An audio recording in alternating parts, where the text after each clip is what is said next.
Саламатсызбы? Биздин каналга катталып, акыркы жаңылыктардан кабардар болуңуздар. Рахмон тажиктерди бийликке кошууну Талибандан талап кылды. Тажик президенти Эмомали Рахмон Ооганстанда бардык этностордун кызыкчылыгын камтыган өкмөт курулбаса, Тажикстан Талибанды тааныбай турганын жарыялады. Батыш өлкөлөрү Кабул аэропортунда террордук чабуул болушу мүмкүндүгүн эскертип, Ооганстандагы өз жарандарын аба майдандан оолак болууга чакырды. Анын бул айтканы Ооганстандын түндүгүндөгү талиптерге каршылык көрсөтүү кыймылынын билдирүүсү менен үндөштү. Ооган тажиктерине болушкан Рахмондун бул туруму Талибанды колдоп жаткан Москванын кызыкчылыгына каршы келбейби деген талкууга жем таштады. Бирок саясат талдоочулар Рахмондун кадамы Кремль менен макулдашылганын, Москва Ооганстандагы тирешкен эки тарап менен тең ойноп жатканын белгилешүүдө. Рахмондун талабы Москванын карааны геосаясий жүрүштөрү. Тажикстандын президенти Эмомали Рахмон ушул аптада Пакистандын тышкы иштер министри Шах Махмуд Курайши менен дүйшөмбүдө жолугушкан. Учурда Ооган өкмөтүнө башка этникалык топтордун өкүлдөрү киргизилбесе, аны тааныбастыгын айтты. Ал жаңы өкмөттү түзүүдө башка улуттардын, өзгөчө Ооган тажиктеринин кызыкчылыгы эске алынышы керек деген маселе көтөргөнүн президенттин басма сөз кызматы кабарлады. Орусиянын президенти Владимир Путин Германиянын канцлери Ангела Меркель менен Москвадагы жолугушуудан кийин Талибан боюнча төмөндөгүдөй пикирин айтканы бар. Биз талиптер согуштук аракеттерди токтотконун жарыялаганын көрдүк.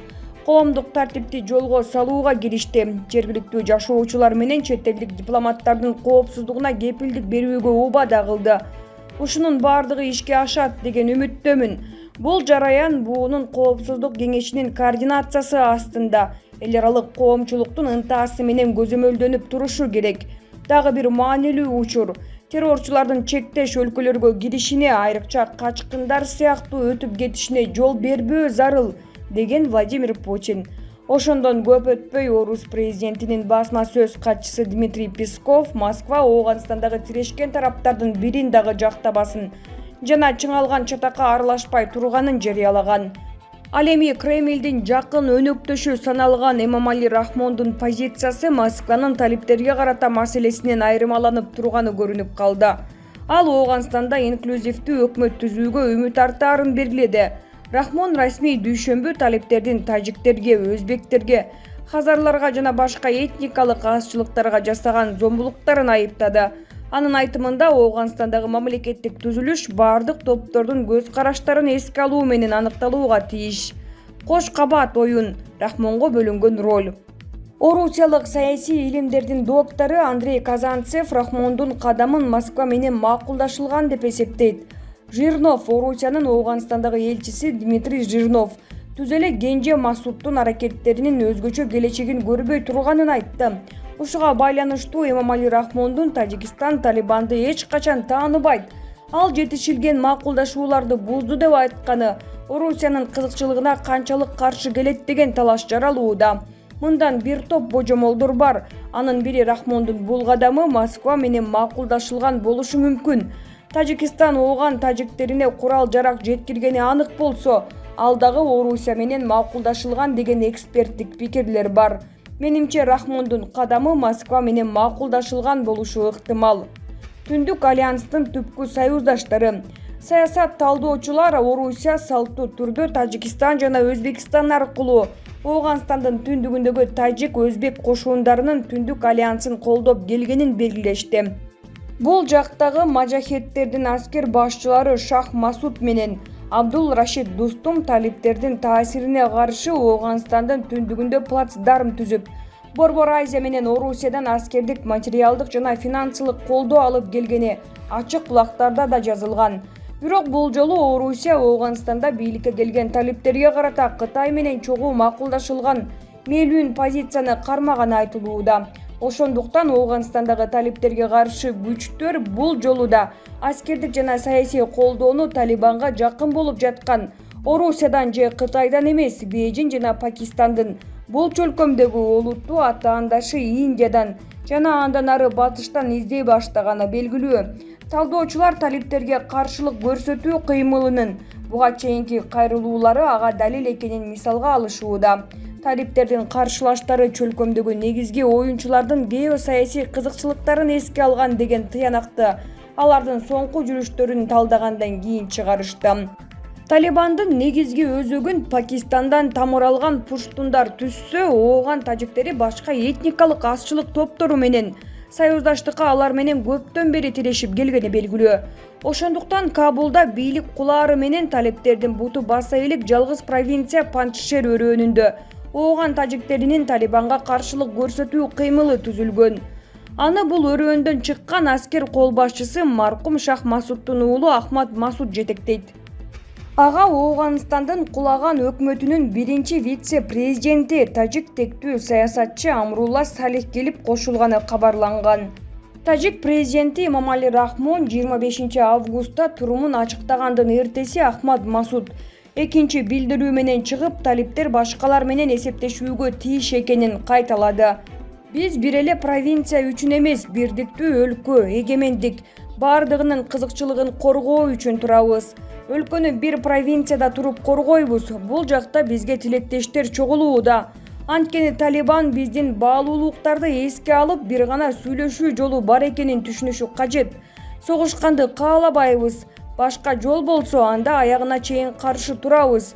Бирок сүйлөшүүлөр аркылуу өз ара келишип, маселе чечүү ар кандай согуштагы жеңиштен маанилүү, дейт Ахмад Масуд. Бул арада Талибан жаңы өкмөт куроого киришип, өзүнүн ардагерлерин чечүүчү кызматтарга дайындап жатканы белгилүү болду. Талибандын жаңы өкмөтүнүн курамы расмий жарыялана элек, бирок андагы чечүүчү кызматтарда талиптерден башка саясий күчтөрдүн жок экени айтылууда. Серепчилер Ооганстанда Талибандын гана бийлиги орношу болочокто Тажикстан үчүн опурталдуу экенин белгилеп жатышат. Саясат талдоочулар ооган тажиктеринин кызыкчылыгы менен катар эле Тажикстандан чыгып кетип, Талибандын курамында жүргөн жүздөгөн тажик жоочулары расмий дүйшөмбү үчүн чоң баш оору болушу мүмкүн экенин болжолдошууда. Орусиялык саясат таануучу Андрей Казанцев табиятынан Рахмондун режимине коркунуч жараткан жагдайларды атады. Талиптер Рахмондун бийлигине чакырык таштаган маселени өзгөчө белгилешти. Анткени алар тажик талиптеринен куралган Ан-Насрулло тобунун Ооганстандын Тажикстан менен чектешкен жериндеги чек араны кайтарууга койду деген маалыматтар бар. Мындай кырдаалда Тажикстан эмне кылышы керек эле? Албетте, дүйшөмбү буга макул болбойт. Анан дагы бир учур, ооган чек арасынын ары жагында дагы тажиктер жашайт. Тыгыз байланыш бар. Ошондо Рахмон эмне кылышы шарт? Эгерде ал башкача позицияны карманса, анда Тажикстандын ичиндеги мекенчилдик маанай ага каршы көтөрүлөт. Өзөгүн пуштундар түзгөн талиптер 90-жылдары тажиктерди көп кысымга алган. Көптөн бери келе жаткан пуштун тажик тиреши азырда кайра козголуп турат. Ушунун баары Рахмонго ташталган чакырык, деди саясий илимдердин доктору, орусиялык талдоочу Андрей Казанцев. 25 августта басылмалар ишенимдүү булактарына таянып, Ооганстандагы жаңы өкмөттүн курамына Молдо Абдул Каюм Закир, Гүл ага Исхак Зай, Садыр Ибрагим, Хажи Мухаммад Идрис сыяктуу идеялык жактан светтик режимдер менен келишкис турумдагы талиптердин мурдагы жана учурдагы аскердик кол башчылары, казыначылары киргенин жазып чыгышты. Кабул аэропортун тооруган коркунуч. Кабул аэропортунун айлана тегереги дали кымгуут. Ооганстандан чыгып кетүүнү каалаган адамдардын агымы 15 августта Талибан ооган баш калаасына көзөмөлүн орноткондон бери тыйылбай жатат. Шаршемби күнү аэропорттун сырткы дубалдарын бойлой казылган каналдагы тизеге жеткен сууну кечип, документтерин булгалап аба майданга кирүүгө ашыгып турган жүздөгөн оогандыктардын видеосу тарады. Аэропортту америкалык жана британ күчтөрү кайтарса, аба майданга алып бара турган жолду Талибан көзөмөлдөп жатат. Башка өлкөгө кетелик десе, алар аэропортко киргизбей жатышат. Бир жагынан талип жоочулары, экинчи жагынан чет өлкөлүк аскерлер тосуп турушат, деп билдирди Кабулдун тургуну Ахтар Мухаммад.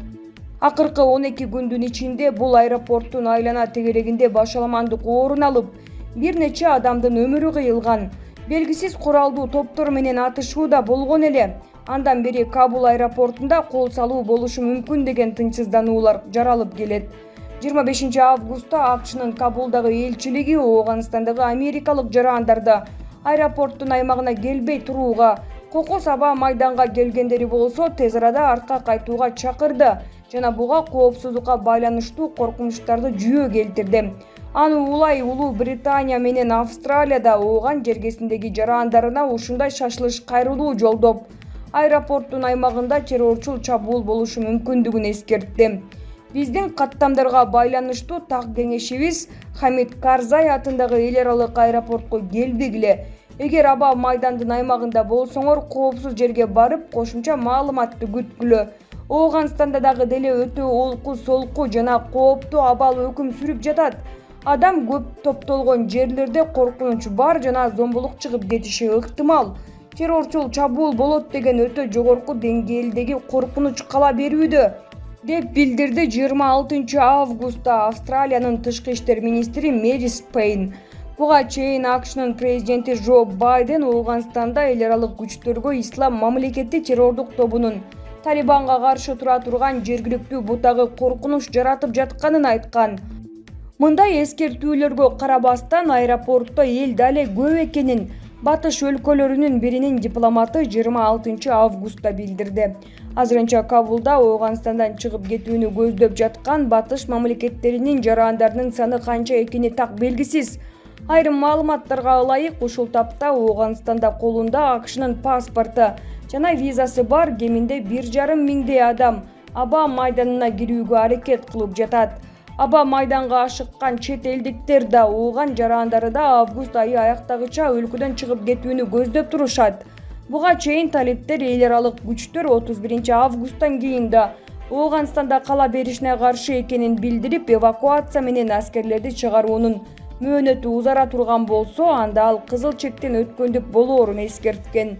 Президент Джо Байден бул маселеге чоң жетинин лидерлеринин 24 августтагы виртуалдык жыйынында да токтолгон эле. Биз азыр эвакуацияны 31 август менен жыйынтыктачуудай ыргакта турабыз. Канчалык эрте бүтсө, ошончолук жакшы. Операция уланган ар бир күн биздин күчтөргө кошумча тобокелчиликтерди жаратууда. Бирок 31 августка чейин жыйынтыктоо маселеси Талибандын кызматташуусуна, алардын сыртка чыга тургандарга аэропортко кирүүгө уруксат беришине жана биздин операцияларга тоскоолдук жаратпашына жараша болот. Ошондой эле мен Пентагон менен мамлекеттик департаментке эгер зарылчылык жарала турган болсо, кошумча планды даярдоону тапшырдым, деди Байден. Талиптер Кабулду ээлегенден бери АКШнын жана анын өнөктөштөрү баш аягы 88 миң адамды эвакуациялады. Алардын 19 миңи соңку 24 сааттын ичинде өлкөдөн чыгып кетишти. Кошмо Штаттардын армиясы билдиргендей, учурда Кабул аэропортунан ар бир 39 мүнөт сайын бирден учак асманга көтөрүлүп жатат. Талиптер жаңы ооган өкмөтүн куруу маселеси боюнча сүйлөшүүлөрдү улантууда. Башта айтып өткөндөй, бир күн мурда Талибан кыймылынын жогорку даражалуу өкүлдөрү министрликтерге дайындалышты. Алардын ичинде Гуантанамо түрмөсүндө олтуруп чыккан молдо Абдул Каюм Закир коргоо министрлигинин милдетин аткаруучу болуп бекитилгени кабарланып жатат. Булак Азаттык чекит.org.